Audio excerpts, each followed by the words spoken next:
Hey Top Shelfers, welcome to Behind the Bar, where we make historic drinks that are enjoyed every day. Today we're getting into a regional classic known as the Bloodhound. Now of course this comes from our wonderful cocktail book, Just Cocktails, and this one sounds a lot like another cocktail that we may be doing, is known as Income Tax. Mostly because the base of the drink is similar, but the garnishes or the flavors in terms of flavor is quite different. So let's get into our drink. Now, this drink is served in a martini glass. So for us to chill down our drink, we're just going to put in some ice.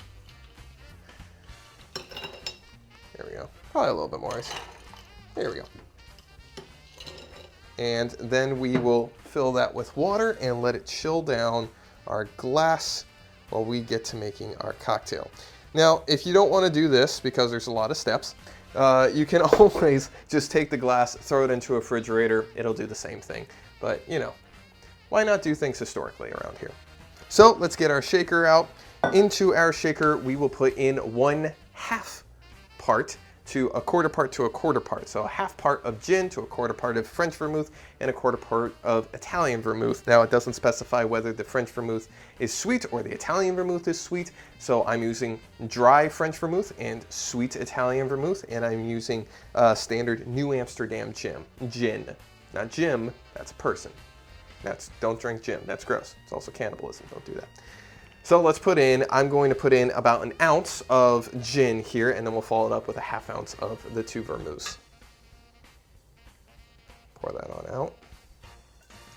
Oh yeah. Then we will take our vermouth here.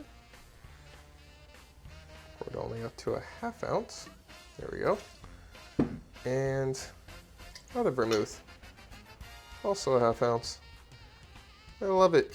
One of the things that you really start to figure out with some of these historic cocktails is that you may realize that a lot of them have a lot of the same flavors, and that's because the world wasn't as easily connected as it is today. Certain alcohols like vodka weren't as easy to obtain in America than, say, gin, where we had better relationships with the UK than we may have had with Russia at the time, or shipping was a lot more difficult back in the day. So that's one of the reasons too why you see a lot of similar base alcohols like gin, or perhaps some French alcohols and cordials in our classic drinks, simply because that's all that they had available. They didn't have all of these wonderful, different types of alcohols coming throughout the world, like for example, a lot of Japanese alcohols that we came to know and love later.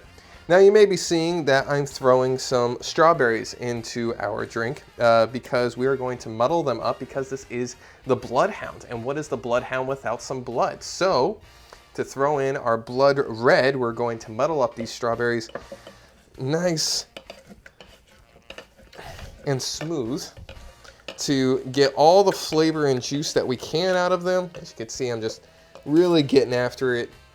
Looks kind of gross, but it's going to add tremendous color and a great strawberry flavor to our drink. So we're just going to get the rest of that on in there. Beautiful crushed strawberries. Now this calls for about 2 to 3 crushed strawberries. I went with 3. I had 2 small strawberries and a larger one. So depending on the size of your strawberries, maybe the difference in how much fruit to alcohol you're going to get in terms of flavor. You know how to make a drink. You've been watching me. I trust your judgment.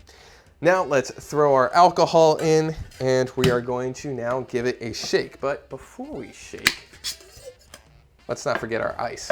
So let's grab a little bit of ice, throw that on in, and now we shake.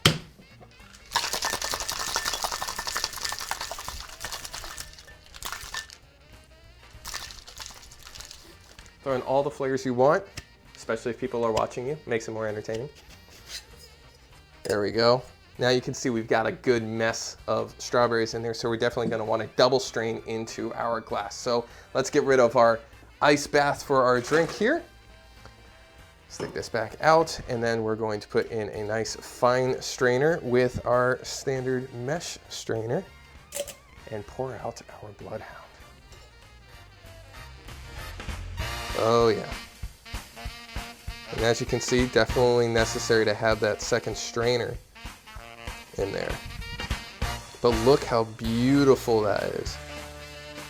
All those strawberries are slowing down the flow here. So we got some viscosity issues here, but it looks gorgeous. You can tell that this is appropriately named with all the red in there. And try to get the rest of our strawberry juice.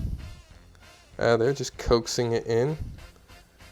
Oh yeah, that looks decadent. Finally, we will garnish with a strawberry. And there you have it, the Bloodhound. And I gotta say, this is one of the cocktails that I've come across, especially from the Favorite Sons, which are regional favorites in that book. Some of those aren't great. This one looks great. Let's see how it tastes.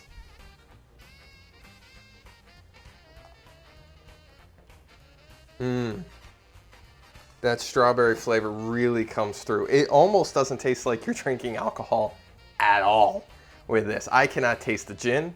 I can't really taste the vermouth. I can't taste the other vermouth.